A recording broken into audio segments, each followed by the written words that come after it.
슈팽글러의 선배에 관한 이 단론에서 중요한 사상가 두 사람을 더 들어두어야 할 것 같다.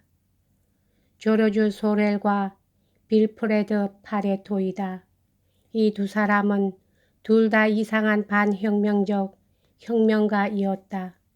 파레토는 막스주의 이데올로기를 빈정대고 그것이 국가를 위축시키는 것을 조롱하며 레닌으로 하여금 불면의 몇 날 밤을 보내게 하였고 독자적인 익살구전 역사관을 전개했다.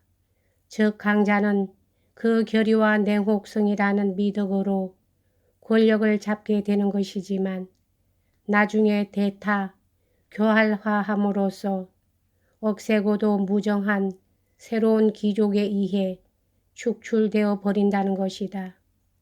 이것은 니체의 이른바 주인과 노예, 도덕률의 심판인 것이다. 파레토는 어떠한 정치적 이상주의도 품지 않았던 것이며 그의 이론은 마키아벨리의 그것에 지지 않을 만큼 현실적인 것이었다. 그의 저서 사회주의 조직에서 그는 정치적 지상천국을 말하는 모든 관련을 배척하는 것이지만은 사회주의 조직에 대신해서 제시할 만한 아무런 적극적 종교적 이상도 갖지 않았던 것이다. 이러한 비관론에서 그는 슈팽글러와 매우 흡사하다 할 것이다. 소레를 소개한 문헌으로 가장 손쉽게 입수할 수 있는 것은 휴음의 명상록의 부록 A에 실린 에세이이다. 조르주 소렐은 몇 가지 점에서 파레토보다 위대한 인간이었다. 그의 주적, 폭력론은 파레토의 방대한 저작과 비견할 수 없는 에세이집에 불과한 것이기는 하지만 소렐은 막스주의적 유물론을 염호하는 신념에 찬 사회주의적 혁명가였으며 사회주의는 종교를 기반으로 해야 하며 원죄가 인식되고 기율과 권위의 필요가 인정되어야 한다고 주장했다. 특정한 당에 관련하지 않았던 그는 어떤 일을 성취하기 위해 단결해 줄 진정한 혁명가를 찾기 위해 당에서 당으로 자유로이 옮겨 다녔다. 그는 철저한 실제가였으나 그의 신념은 완전히 신비적이었다. 여기에서도 버나드 쇼의 바바라 소령이란 작품에 등장하는 대무기상 언더샤프트가 상기된다. 바바라가 그를 세속주의라 부르자 그는 그 반대지 철저한 신비주의자야 라고 답한다. 불행히도 그는 끝끝내 구하던 혁명가들의 귀족 집단을 찾아낼 수 없었다. 이 밖에도 이 점에 관해 언급할 역사가 있는데 그것은 야코 브루크하르트와 니콜라이 다닐레브스키이다.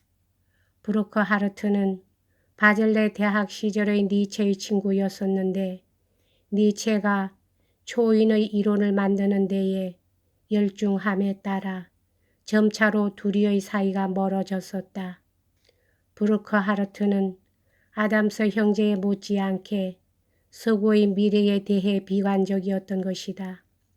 서구의 종말에 앞서 총통의 시대가 도래할 것을 예견했다는 점으로 그는 주목을 받을 만하며 이 생각을 그는 정치론, 힘과 자유에 상론하고 있는 것이다.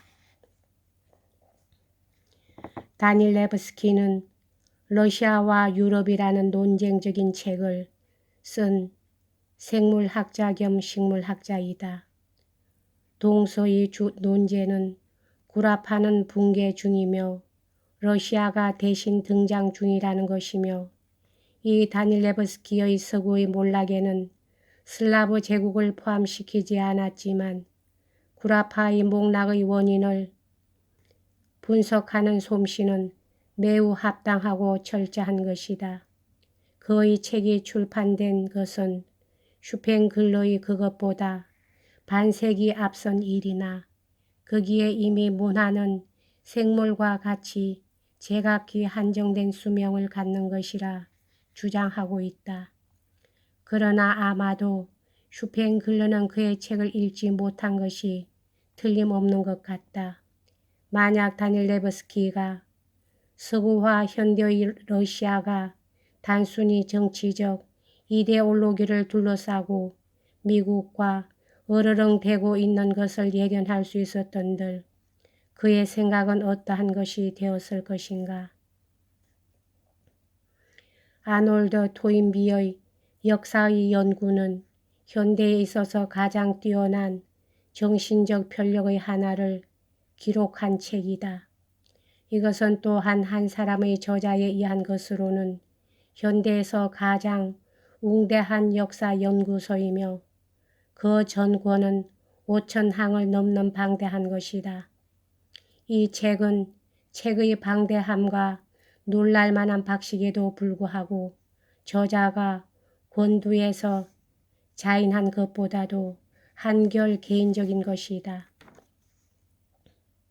그도 자인하다시피 최초에는 이 책의 서두를 소포클레스의 코러스의 1절에 대한 해설이란 형식으로 시작하려 하였다. 숱한 경이가 지났어도 인간의 우월하느니 없으리. 흰 파도 위를 나아감을 좋아하는 것. 그는 인간이려니 파도의 성낸 포효를 헤쳐 남풍은 뒤에서 미친 듯 날뛰도다. 알버트 아우라니 씨는 예민한 관찰을 하여 토인비의 책을 기이하고도 강대한 상상력을 가진 인물의 메아리와 환상에 홀린 결과의 소산이라 평하였다. 실인적 토인비의 작품의 최후인 제10권에는 그의 직관과 상상이 얼마만큼이나 동서의 본원이 되어 있었던가를 가리키는 매력적인 자전적 문장을 얼마든지 엿볼 수 있다. 예컨대 본 연구의 필자는 사소한 개인적 경험을 가진 일이 있었다. 그것은 그가 미스트라 성에서 명상에 잠겨 있을 때였다. 서쪽 지평선은 이제부터 가려하는 타이게투스 산의 절벽으로 가로막혀 있고 그날 아침에 떠나온 반대편 동쪽에는 스파르타의 협곡이 열려 저 멀리 뻗쳐 있었다. 그는 그 자리에 앉아 명상하고 응시하면서 그리고 산문적으로 파브리디의 초콜릿으로 시장기를 잊어가면서 긴 여름날의 태반을 보냈었으며 저녁이 다가오면 마지못해 트리피촌으로 저녁밥과 잠자리를 찾아 떠나야만 하는 것이었다. 그러나 그곳에서 교회의 승려들의 목청에서 우러나오는 어떠한 가락에도 영감을 느꼈다고 할 수는 없었다.